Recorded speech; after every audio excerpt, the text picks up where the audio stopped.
সামাজিক প্ৰচাৰ মাধ্যম বিশেষকৈ অসমৰ এটা বা দুটা প্ৰচাৰ মাধ্যমে मेरे को लात मारा, सीसीटीवी फुटेज सीसीटीवी ऑफ कर दिया, हमारा एक एजेंट को घुसने नहीं दिया, हमको भी हम 5 मिनट के लिए घुसा था। मैंने रिक्वेस्ट किया था कि हमारा एजेंट को घुसने दीजिए। झूठ बोलो, बार बार झूठ बोलो। জেনজিৰ ক্ষেত্ৰতো তেওঁলোকে এক প্ৰকাৰ একপক্ষীয় নীতি গ্ৰহণ কৰা আমি নিৰ্বাচনৰ সময়ত দেখা পাইছিলো।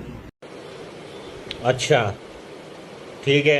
कांग्रेस और केजरीवाल इन उपद्रवियों को क्या खिलाते थे? बिरयानी। और हम क्या खिला रहे हैं? गोली। बंगाल में करारी हार के बाद अब सीएम ममता बनर्जी का गुस्सा 7वें आसमान पर है। ममता बनर्जी बीजेपी की जीत को चुनावी लूट बता रही हैं। ममता बनर्जी आज शाम 4 बजे एक प्रेस कॉन्फ्रेंस करेंगी। ममता के साथ उनके भतीजे अभिषेक बनर्जी भी होंगे। इससे पहले भवानीपुर में हार के बाद ममता ने चुनाव आयोग और बीजेपी पर गंभीर आरोप लगाया। तृणमूल कांग्रेस खत्म, bye bye, tata, good bye. জেনজিৰ যেন সমগ্ৰ অধিকাৰ বিৰোধী পক্ষৰ লগতহে আছিলে, বিজেপিৰ লগত জেনজিৰ অধিকাৰে নাছিলে।